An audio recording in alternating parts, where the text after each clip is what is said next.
తర్వాత మనకి మన ముందుకి వచ్చారు వెంకట మాధవి లలిత జింగు గారు ఖతార్ నుంచి. వీరు ఆముక్తమాల్యద గురించి మనతో వారి విశ్లేషణని పంచుకోబోతున్నారు. వారిని ఆహ్వానించుకుందాం మనము.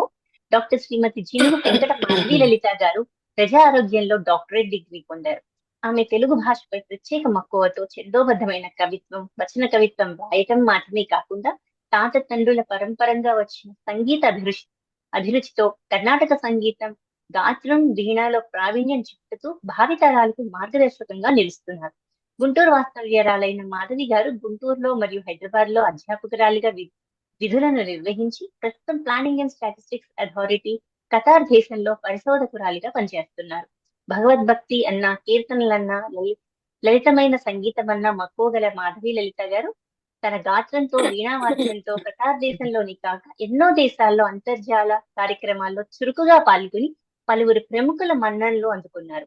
భాషాభిమానులు, ఔత్సాహికులను రస హృదయంతో లలితా మాధవీయం అన్న ఫేస్బుక్ పేజ్ తో వీరి కవితలను మరియు కార్యక్రమాలను వీక్షించవచ్చు. అమ్మా, సాదర స్వాగతం అండి మీకు. మీ ప్రసంగం కోసం ఎదురు చూస్తున్నాం. సభ మీది. పరమేశ్వర స్వరూపమైన సభకు నమస్కారం అండి. వినిపిస్తుందా? చక్కగా వినిపిస్తుందండి. వినిపిస్తుంది. చక్కగా ఉంది కెమెరా. పెద్దలందరికీ నమస్కారం. నా ఈ శీర్షిక పేరు హవిష గారు చెప్పినట్లుగా ఆముక్తమాల్యద. ఆముక్తమాల్యద గురించిన సంక్షిప్త వ్యాఖ్యానం. నిజంగా చెప్పాలి అంటే ఆముక్తమాల్యద గురించి నాలాంటి ఏమంటారు అది అల్పజ్ఞులు మాట్లాడడం అసలు అది పెద్ద సాహసమే. కానీ చేతనంత ప్రయత్నం చేశాను. భగవంతుడు ఇచ్చిన ప్రేరణ, లలితారామ్ గారి ద్వారా మాకు వచ్చిన మా అందరికీ ఇవ్వబడిన ఈ అవకాశాన్ని వాడుకొని, భవిష్య గారు కూడా చెప్పినట్లుగా తర్వాత తరాలకి మనం ఏదో కొంతైనా అందించగలగాలి. కనీసం అంతంత పెద్ద పెద్ద ఆవిడ జానకి గారు కూడా చెప్పారు, పెద్ద పెద్ద గ్రంథాలు చదవాలి అన్నంత అభిలాష కూడా ఈ ప్రపంచీకరణ వల్ల తగ్గిపోతుంది. సో చేతనైనంత మనం చేయగలగాలి అని మొదలు పెట్టాను. సాహితీ సమరాంగణ సార్వభౌముడిగా గణతికెక్కిన విజయనగర సామ్రాజ్యాధిపతి శ్రీ కృష్ణదేవరాయల వారు రచించిన తెలుగు ప్రబంధం పేరు ఆముక్తమాల్యద. ఈ గ్రంథరాజమునకే విష్ణు చిత్తీయమని మరో పేరు. ఇది తెలుగు సాహిత్యంలోని పంచకావ్యాలలో ఒకటిగా ప్రసిద్ధికి చెందిన గ్రంథం. ఈ గ్రంథంలో 6 ఆశ్వాసాలు ఉన్నాయని కొందరంటే, 7 ఉన్నాయని మరికొందరి వాదన. కానీ ఈ వ్యాఖ్యానం లిఖించడానికి లభ్యమైన ఆధారాలు బట్టి ఈ గ్రంథాన్ని పరిశీలించిన మీదట 6 ఆశ్వాసాలు అనేదే నిజమని తేలింది. కనుక ఈ 6 ఆశ్వాసాలు కలిగే ప్రబంధంలో ప్రధానమైన కథ గోదాదేవి రంగనాథుల కళ్యాణం. శ్రీకృష్ణదేవరాయల గురించి మనందరికీ తెలిసినదే. లభించిన ఆధారాల ప్రకారం శ్రీకృష్ణదేవరాయల వారు పరిపాలించిన కాలం 20 సంవత్సరాలు, అనగా 1509వ సంవత్సరం నుండి 1529వ సంవత్సరం వరకు. ఈ విజయనగర చక్రవర్తి 20 సంవత్సరాల వయసులో సింహాసనాన్ని అధిష్ఠించారు. రాయల పాలనలో విజయనగర సామ్రాజ్యం అత్యున్నత స్థితికి చేరుకున్నది. ఆంధ్రభోజుడిగా, సాహితీ సమరాంగణ సార్వభౌముడిగా, కన్నడ రాజ్య రమణుడిగా నేటికి కొనియాడబడుతున్న రాయలవారిని తెలుగువారే కాక కన్నడ ప్రజలు కూడా భారతావనిని ఏలిన గొప్ప చక్రవర్తులలో ఒకడిగా అభిమానిస్తారు, గౌరవిస్తారు. ఆ కాలంలో సాళువ నరసనాయకుడి వద్ద మహాదండనాయకుడిగా తుళువ నరసనాయకుడు పనిచేసేవాడు. ఈ తుళువ నరసనాయకుని 3వ కుమారుడే శ్రీకృష్ణదేవరాయలు. రాయలవారి తల్లి పేరు నాగలాంబ. ఆమె గండికోటను పాలించిన పెమ్మసాని నాయకుల ఇంటి ఆడపడుచు. రాయల పాలనలో విజయనగర సామ్రాజ్యం అత్యున్నత స్థితికి చేరుకున్నది.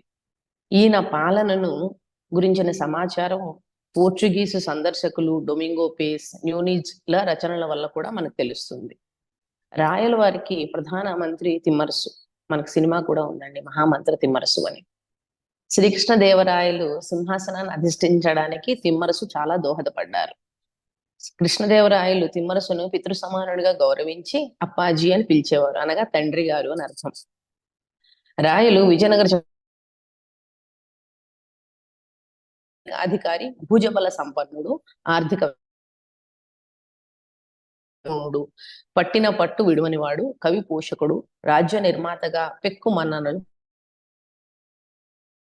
మొత్తం పరిపాలించాడు. కృష్ణదేవరాయలు 1529 అక్టోబర్ 17న మరణించినట్లుగా 2021లో కర్ణాటకలోని టుమ్కూరు వద్ద బయలుపడిన శాసనాల్లో తెలిసింది. ఇక రాయలవారి సాహిత్య పోషణ గురించి వివరాలకి మనం వెళితే, కృష్ణదేవరాయలు స్వయంగా కవి మరియు పండితుడు కూడా కావడంతో ఆయన సాహితీ సమరాంగణ సార్వభౌముడు అనే బిరుదును కూడా పొందారు. ఈయన సంస్కృతంలో రచించిన గ్రంథాలు జాంబవతి కళ్యాణము, మదాలస చరిత్రము, సత్యవధూ ప్రీణనము, సకల కథాసార సంగ్రహము, జ్ఞానచింతామణి, రసమంజరి తదితరములు. అదేవిధంగా తెలుగులో ఆముక్తమాల్యద లేక గోదాదేవి కథ అనే గ్రంథాన్ని కూడా రచించారు. మన తెలుగునాట అందరికీ సుపరిచితమైన ఒక పద్యంలోని పాదం ఏంటంది? దేశ భాషలందు తెలుగు లెస్స. ఈ పాదాన్ని ఆయన అంటూ శ్రీకాకుళాంధ్ర మహావిష్ణువు పలికిన పలుకులకి అక్షర రూపం ఇచ్చింది రాయలవారి. రాయల ఆస్థానానికి భువన విజయం అని పేరు. భువన విజయంలో 8 మంది అష్టదిగ్గజములుగా ప్రఖ్యాతి పొందిన కవులు ఉండేవారు. వారు అల్లసాని పెద్దన, నంది తిమ్మన, ధూర్జటి, మాదయ్య గారి మల్లన, ఎన్నే కందుకూరు రుద్రకవి అని కూడా అనేవారు. అయ్యలరాజు రామభద్రుడు, పింగళి సూరన, భట్టుమూర్తి, రామరాజభూషణుడు కవి. మరి మన తెలుగు వారికి ఆప్తమిత్రుడు, కవిమిత్రుడైన తెనాలి రామకృష్ణుడు. ఇక గ్రంథ నేపథ్యం విషయానికి వస్తే, శ్రీకృష్ణదేవరాయల వారు విజయవాడపై జైత్రయాత్రకు వచ్చి తిరిగి వెళుతూ అక్కడ శ్రీకాకుళం అనే గ్రామంలో శ్రీకాకుళాంధ్ర మహావిష్ణువు ఆలయంలో ఏకాదశి వ్రతం చేసి అక్కడ విడిది చేసినప్పుడు స్వామి ఆయన కలలో కనపడి తెలుగులో తనపై కావ్యం రాయమని ప్రేరణించినట్లుగా రాయలవారు వెల్లడించారు. ఈ కావ్యము ఆముక్తమాల్యదగా పేరుంది. భక్తాగ్రేసరుడైన విష్ణు చిత్తుడు మరియు ఆయన కూతురైన గోదాదేవిని గురించి చెప్తుంది. గ్రంథ క్రమము విష్ణు చిత్తునితో ప్రారంభమై యమునాచార్యుడు, మాలదాసరి కథలను ఉపకథలుగా చెబుతూ గోదాదేవి కళ్యాణంతో అంతమవుతుంది. ఆముక్తమాల్యదలోని మొదటి పద్యంలో శ్రీ వెంకటేశ్వరుని స్తుతించి కావ్య నియమాలను అనుసరిస్తూ శ్రీ శబ్దంతో ఉత్పలమాల పద్యాలతో ఇలా ఆరంభించారు రాయలవారు. శ్రీ కమనీయ హారమణి జన్న గుదాను గౌస్తుభంభు నందా కమలా వధూటియునుదార తదూప భరస్పరాత్మలందా కలితంబులైన తమ యాకృతులచ్చత బైకి దోపనస్తోకతనందు దోచెనన శోభిలు వెంకట భర్త గొల్చెదన్. ఇలా అనగా శ్రీ మహాలక్ష్మి వెంకటేశ్వరులు ఇరువురు వక్షస్థలములందు పరస్పరము రూపములు ప్రతిఫలించుట వలన తద్వారా ప్రతిఫలించుట ఈ పద్యంలోని అర్థం. తద్వారా కావ్య కథలోని ఆముక్తమాల్యద అనగా గోదాదేవి రంగనాయక స్వామి వారి పరిణయ వృత్తాంతాన్ని సూచించి రాయలవారు వస్తు నిర్దేశం గావించారని పెద్దలు చెప్తారు. తెలుగు సాహిత్యంలో 5 ప్రముఖ రచనలు పంచకావ్యాలుగా ప్రసిద్ధి చెందాయి. వాటినే పంచ ప్రబంధములు అని కూడా అంటారు. మనుచరిత్రము అల్లసాని పెద్దన గారు రాశారు. పాండురంగ మహత్యము ఇది తెనాలి రామకృష్ణుడు రాసినది. ఆముక్తమాల్యద శ్రీకృష్ణదేవరాయల వారు రాశారు. వసుచరిత్రము రామరాజ భూషణుడు రాసినది. శృంగార నైషధము శ్రీనాథుడు రచించినది. ఈ గ్రంథంలో గ్రామ, పట్టణ, ఋతు వర్ణనలు మెండుగా ఉన్నాయి. గ్రామ స్వరాజ్యం అంటే ఏమిటో, సిరి సంపదలతో ప్రభవిల్లుతూ పట్టణములు ఎట్లా ఉండేవు, ప్రకృతి కాంత ఋతువులనడి రంగుల వస్త్రాలతో ఎలా భాసిస్తుందో రసిక హృదయాలకు విందుగా వివరించారు రాయలవారు. భరతభూమి కోల్పోయిన ప్రాభవాన్ని, దేవాలయ వ్యవస్థ, రక్షణ వ్యవస్థ మొదలగు సమాజ హితకర అంశాలను తన గ్రంథంలో పొందుపరచి తరతరాల ప్రజలకు తెలియజేశారు రాయలవారు. ఈ గ్రంథం గూర్చి ఎందరో సాహితీ ప్రియులు పరిశోధన చేసి రాయలవారి పదప్రయోగాలు, వారి సాహితీ గరిమ గురించి వేనోళ్ల పొగిడారు. నేటికి మన తెలుగు వారికి సుపరిచితులైన గరికపాటి వారు, మేడసాని మోహన్ గారు మొదలగు ఉద్దండులు ఈ ఆముక్తమాల్యద గుర్చి చేసిన సాహిత్య చర్చలు వింటే ఈ గ్రంథం మానవ జీవితానికి అవసరమైన 4 పురుషార్థాలని అనగా ధర్మ, అర్థ, కామ, మోక్షాలని ఎలా అందిస్తుందో మనకు విసిదపడుతుంది. ఈ గ్రంథరాజమునకు కొంతవరకు కర్తృత్వ వివాదం ఉన్నప్పటికీ రాయలవారిని అందరూ కృతికర్తగా అంగీకరించారు. రాయలవారు తన ఇష్టదైవమైన శ్రీ వెంకటేశ్వరుని పలు విధాల ప్రశంసిస్తూ తిరుమల బ్రహ్మోత్సవాలు జరిగే సందర్భమును, శ్రీ వైష్ణవ మతాచార్యులైన 12 ఆళ్వార్లను ప్రణతి చేస్తూ శ్రీకాకుళాంధ్ర దేవుని ఆనతి మీద శ్రీ వెంకటేశ్వరునికి ఈ గ్రంథాన్ని అంకితం ఇచ్చారు. ఇక కథాంశం విషయానికి వస్తే, పరమ భక్తాళుమైన విష్ణు చిత్తుడు శ్రీవిల్లిపుత్తూరులోని మన్నార స్వామి కోవెలలో అర్చకుడుగా జీవనం సాగిస్తూ ఉండేవారు. ఆయనకు తులసి వనంలో ఒక చక్కని పాప దొరుకుతుంది. సంతానం లేని తనకు మహావిష్ణువే కరుణించి శిశువునిచ్చాడని ఆమెకు గోదాదేవి అని నామకరణం చేసి పెంచుకోసాగారు. ఆమె పూర్వజన్మలో భూదేవి. తన తండ్రి స్వామి కోసం అల్లిన పూలమాలను చాటుగా ధరించి తనను తాను చూసుకొని మురిసిపోయి ఆ మాలలను తిరిగి యథాస్థానంలో పెట్టేది. ఇది తెలియక ఆ మాలల్ని విష్ణు చిత్తుడు స్వామికి సమర్పించేవాడు. అందువల్ల గోదాదేవికి ఆముక్త మాల్యద అని పేరు కూడా వచ్చింది. గోదాదేవి తన పూర్వజన్మలో సత్యభామని అని తెలుసుకున్నది. ద్వాపర యుగం నాటి శ్రీకృష్ణుడే కలియుగంలో శ్రీరంగనాథుడిగా అవతరించాడని తెలుసుకొని ఆ స్వామిని తన భర్తగా వరించింది. మొదట్లో సంశయించిన రంగనాథునితో ముచ్చటించిన పిమ్మట విష్ణు చిత్తుడు కూడా అంగీకరించడంతో వారిరువురి వివాహం జరుగుతుంది. ఇది ప్రధాన ఇతివృత్తమే. ఈ ప్రధాన ఇతివృత్తమే కాకుండా ఈ గ్రంథంలో మత్స్యధ్వజుడు అనే మహారాజు కథ, ఖాండిక్య కేసిధ్వజుల సంవాదము, తద్వారా తెలియబడే ధర్మ సూక్ష్మాలు, వేదాంత రహస్యాలు, యమునాచార్యుడు, మాలదాసరి అనే భక్తుల కథలు ఇవన్నీ ఉన్నాయి. ఈ కథలు విష్ణు భక్తి యొక్క వైశిష్ట్యాన్ని తెలియజేస్తాయి. మొత్తంగా ఈ గ్రంథంలో 6 ఆశ్వాసాలు ఉన్నాయని చెప్పుకున్నాం కదా. ఈ ఆశ్వాసాలని ఒక్కొక్కటి మనం వివరిస్తూ చూద్దాం. మొదటి ఆశ్వాసంలో ఇష్టదేవతా స్తుతి, గ్రంథకర్త ప్రశంస, కృతిపతి ప్రశంస, గ్రంథ ప్రవృత్తికి హేతువు, షష్ట్యంతములు, విలుబుత్తూరు వర్ణనము, భాగవతులు, విష్ణు చిత్తుని గురించిన వర్ణన మొదలగు విషయాలన్నీ 49 పద్యాల్లో చెప్పబడ్డాయి. తొల్లిగా ఈ ఆశ్వాసంలో విష్ణుమూర్తి పరివారములైన ఆదిశేషుని ఉదారత, విశ్వక్సేనుని స్థుతి, పాంచజన్యం అను శంఖమును పూరించు హరి యొక్క విభోవము, కౌమోదకమనే గదకి ప్రణుతి, పాపములను ఛేదనమునరించే నందకమనే ఖడ్గ ప్రభావము, మనిషిలోని వంకరలను పోగొట్టే శాంగం అనబడే శ్రీపతి యొక్క విల్లును, రాహు అనే రాక్షసుని శిరస్సును ఖండించిన సుదర్శన చక్ర ప్రహారము, ద్వాదశాదిత్యులతో సమమైన 12 మంది ఆళ్వార్ల గొప్పతనాన్ని సముచితముగా సన్నుతి చేశారు. అటు పిమ్మట గ్రంథలేపనములకు ప్రేరేపించిన విషయం వల్ల ఇట్లా పంచుకున్నారు రాయలవారు. తాను కళింగ దేశమున దండయాత్ర చేసి వస్తూ విజయవాడలో కొన్ని రోజులు బస చేసి అక్కడ దగ్గరలో ఉన్న శ్రీకాకుళం అనే గ్రామంలో కొలువై ఉన్న శ్రీకాకుళాంధ్ర మహావిష్ణువు సన్నిధిలో ఏకాదశి ఉపవాసం ఉండి పారణ గావించిన పిమ్మట తెల్లవారుజామున స్వప్నంలో ఆయనకు విష్ణు దర్శనమైంది. 4వ జామున జరిగిన ఆ పుణ్య విశేషమును, శ్రీ మహావిష్ణు రూపాన్ని ఇలా వర్ణించారు రాయలవారు. నీలి మేఘముడాలు నీలు సేగజాలు మెరుగుజామన ఛాయ మిరితోడ నరవిందముల కచ్చులడగించు జిగి హెచ్చు నాయతంబగు కన్నుదోయి తోడ బులుగురాయని చట్టు పలవన్నె నొరబట్టు హొంబట్టు జిలుగురెంటెంబు తోడా నుదయార్క బింబంబు నొరపు విడంబంబు దొరలంగనాడు కస్తుభము తోడా దమ్మికేలుండ బెరకేల దండ ఇచ్చు లేములుడిపెడు లేజు పూలేమ తోడా దొల్కు దయదెల్పు చిరునవ్వు తోడ గలదంధ్రచాక్షుడిట్లని యానతిచ్చే. చాలా చక్కటి పద్యం అండి. కొంచెంగా అర్థం చేసుకుని పదాలను విడగొట్టుకొని అర్థం చేసుకుంటే చాలా గొప్ప పద్యం. ఎంత గొప్ప పద్యమో అర్థమవుతుంది. ఈ పద్యాన్ని అర్థం తెలుసుకోవాలంటే, నీలిమేఘము యొక్క కాంతిని ధిక్కరించే ప్రకాశవంతమైన చామన ఛాయ రంగులో ఉన్నవాడు, పద్మముల అధికతను అణిచివేసే కాంతివంతమైన విశాలమైన కన్నుల జంట గలవాడు, ఆ స్వామి ధరించిన బంగారపు వర్ణపు అంచులు కలిగిన పట్టు వస్త్రం మిసిమి పసుపులో ఉన్నది. పులుగురాయుడు అనగా పక్షులకు రాజైన గరుత్మంతుడు. ఆ గరుత్మంతుడిని ఎక్కి స్వామి ప్రయాణం చేస్తున్నప్పుడు కాలు అటు ఇటు వేసుకొని కూర్చోవడం వల్ల రెండు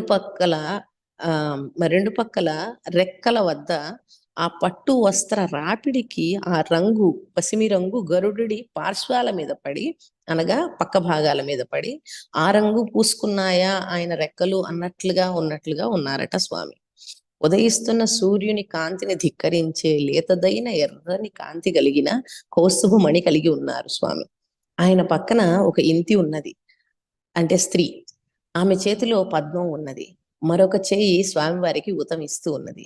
ఇటువంటి శ్రీ మహాలక్ష్మితో కలిసి తొణికిసలాడే కన్నులతో చిరునవ్వుతో దర్శనమిచ్చాడు స్వామి రాయలవారికి. నిజంగా ఎంత అద్భుతమైన వర్ణన! రాయలవారి భక్తి భావభరిత రసహృదయానికి ఈ పద్యం ఒక నిదర్శనం. మనకు కూడా ఆయన శాబ్దిక ప్రసారం చేశారేమో అన్నట్లు ఉంటుంది ఈ పద్యం చదువుతూ ఉంటే. అంతేకాక మహావిష్ణువు తనతో ఏం సెలవిచ్చాడో కూడా సవివరంగా వివరించారు రాయలవారు. అన్ని భాషలకు తల్లి వంటి సంస్కృత భాషలో ఎన్నో కావ్యాలు రచించిన నీవు తెలుగులో గోదా కళ్యాణ ఘట్టాన్ని వర్ణించమని, తెలుగే ఎందుకంటావామో అంటూ స్వామి ఏం చెప్పారో ఈ పద్యంలో తెలిపారు రాయలవారు. ఈ పద్యం మొత్తం మనందరికీ తెలియకపోయినా చివరి పాదం మాత్రం మనందరికీ బాగా సుపరిచితమే. తెలుగదేల ఎన్న దేశంబు తెలుగు, ఏను తెలుగు వల్లభుండ తెలుగు కండ, ఎల్ల నృపులు గొలువ నెరగవే బాసాడి దేశ భాషలందు తెలుగు లెస్స అని చెప్పారు. తెలుగులో వ్రాయడం ఎందుకంటావా, ఈ దేశం తెలుగువారిది, నేను తెలుగువారి ప్రభువుని. ఇక తెలుగు భాష అంటావా, చాలా గొప్పది. అయినా అనేక దేశాల్లో రాజులను దర్శించుకున్నప్పుడు వారితో పలు భాషలలో మాట్లాడే నీకు దేశ భాషలన్నింటిలోనూ తెలుగు శ్రేష్టమైనదని తెలియదా అని అడిగారట స్వామి రాయలవారిని. ఆ మాటలు ఆంధ్ర మహావిష్ణువు కృష్ణదేవరాయలతో కళ్ళలో కనిపించి ఈ ఆముక్త మాల్యద కావ్యాన్ని వ్రాయమని ఆదేశించినప్పుడు చెప్పినవి. అటు పిమ్మట కావ్యంలో విలుబుత్తూరు వర్ణనము, భాగవతుల సేవ, విష్ణు చిత్తుని గురించిన వర్ణన ఇలా సాగాయి. శ్రీ విలుబుత్తూరు అనగా నేటి తమిళనాడు రాష్ట్రంలోని శ్రీ విల్లిపుత్తూరు. విలుబుత్తూరు నగరం పాండ్యుల రాజ్యంలో నగరాలన్నిటిలోకి ప్రసిద్ధమైనది. ఎత్తైన మేడలతోనూ ఉద్యానవనాలతోనూ తీర్చిదిద్దిన వీధులతోనూ శిల్ప సోయగంతో ముచ్చటగా ఉండే ఇళ్ల ద్వారాలతోనూ పద్మిని జాతి స్త్రీలతోనూ స్వచ్ఛమైన కొలనులతోనూ ఋతువులకు తగ్గ ఫలాలనిచ్చే వృక్షాలతోనూ నానా రకాల పక్షులతోనూ ఇంకా అనేక వింతలతో అలరారుతున్నదని వర్ణించారు. అంతేకాక విలుపుత్తూరు నగర గృహస్థులు అతిథి అభ్యాగతులను ఆదరించి సేవించడంలో గణుతికెక్కిన వారని, మర్యాదలు చేయడంలో సాటిలేని వారని కొనియాడిరి. అటువంటి ఊర్లో నివసించే పరమ భాగవతోత్తముడైన విష్ణు చిత్తుడు ఒకవైపు భగవద్భక్తులకు నిరతానదాన సేవ చేస్తూ నిత్యనామ పారాయణలు చేయిస్తూ, మరోవైపు ఆ ఊరి దేవుడైన మన్నార స్వామికి పూలమాలలు, తులసి దళాలు అలంకరిస్తూ జీవనం సాగించేవారు. రెండో ఆశ్వాసంలోకి వస్తే అందులో మధురాపురి వర్ణనము, మత్స్యధ్వజుడు గురించి, గ్రీష్మ ఋతు వర్ణనం జరుగుతుంది. ఈ కావ్యంలో ఋతుల వర్ణనలు చాలా గొప్పగా జరిగాయండి. రెండవ ఆశ్వాసమందు పాండ్యదేశమందున్న మధురాపుర వర్ణనం చేసిన తీరు వర్ణనాతీతం. పురము యొక్క వైభవము, అందున్న ప్రజలు, వారి సౌందర్యాభిలాష, సాంఘిక పరిస్థితులు, ధార్మిక జీవనము, ప్రకృతి సొబగులు, చాతుర్వర్ణ సమజీవనము, చివరిగా ఆ దేశరాజైన మత్స్యధ్వజుని గుణ ప్రతాప వివరములు, గ్రీష్మ ఋతు వర్ణనము మొదలగు అంశాలను ఎంతో హృదయంగా గ్రంథీకరించిన రాయలవారి కవితాధారను అనుభవించడం తప్ప ఆయన సాహిత్య పటిమను గురించి వ్యాఖ్యానించడం సూర్యుని ముందు దివిటి పెట్టినట్లే ఉంటుంది. ఇక ఆ నగరాన్ని పాలించే రాజనీతి కోవిదుడైన మత్స్యధ్వజుడు అనే చంద్రవంశపు రాజు యొక్క గుణగణాలను వివరించారు.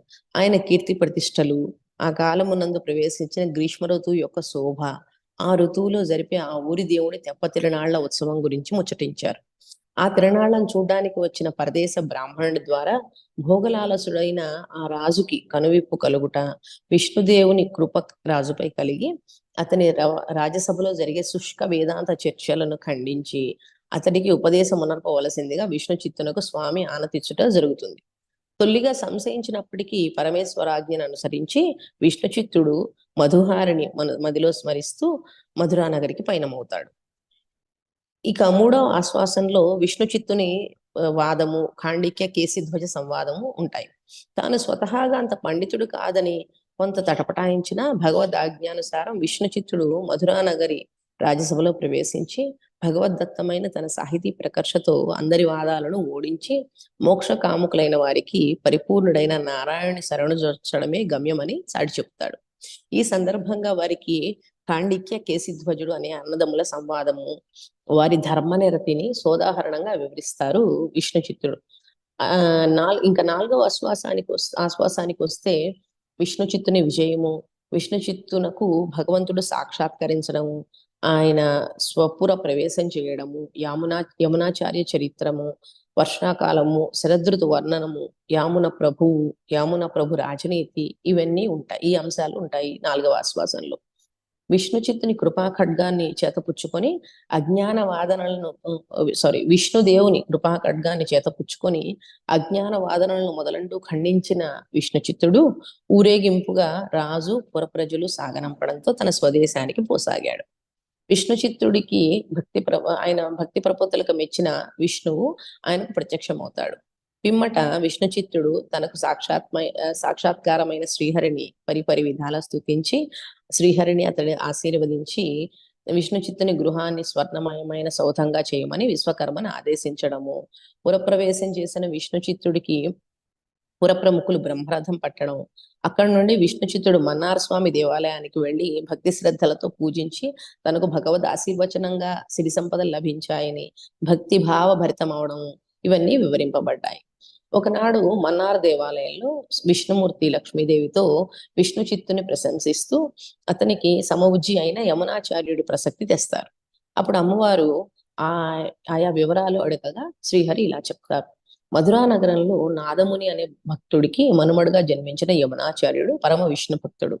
అప్పట్లో పాండ్యరాజ్యాన్ని పాలిస్తున్న రాజు శైవమత పక్షపాతి అయ్యి విష్ణు దేవాలయాలను పూజాధికాలు లేకుండా పాడు చేశాడు.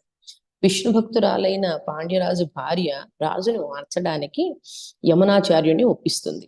ఆ ప్రయత్నంలో సఫలీకృతుడైన యమునాచార్యుడికి రాజు తన సోదరితో వివాహం చేసి రాజ్యాభిషేకం చేస్తాడు.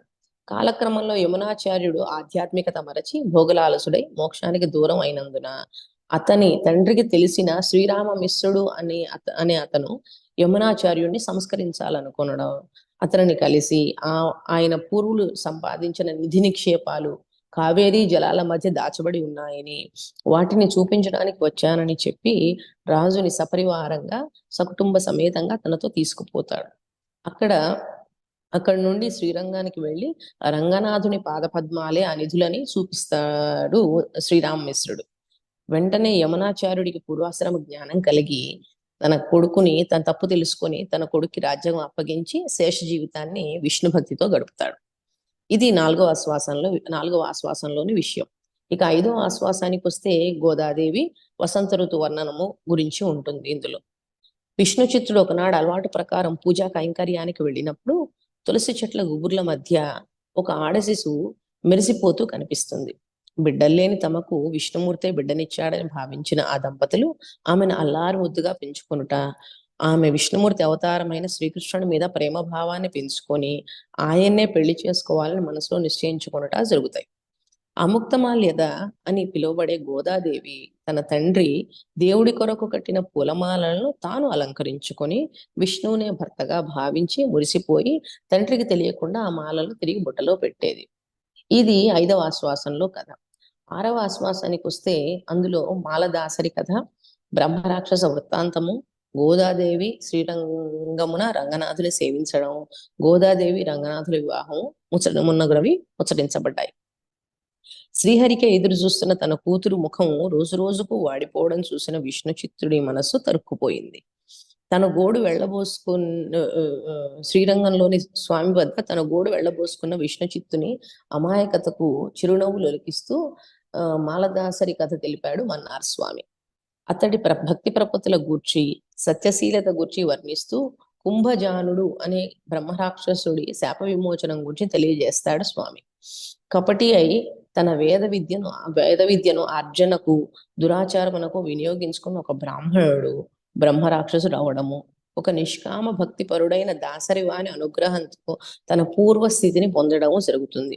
ఆ కథలో దాసరి తాను త్వరలో తిరుక్కుంగుడి స్వామి ఆలయం దగ్గరికి పోయి స్వామికి గాన కైంకర్యం చేసి వస్తానని, రాని పక్షంలో తనకు అసత్య దోషం అంటే నరకానికి పోతానని బ్రహ్మరాక్షసుడి దగ్గర ప్రమాణం చేస్తాడు.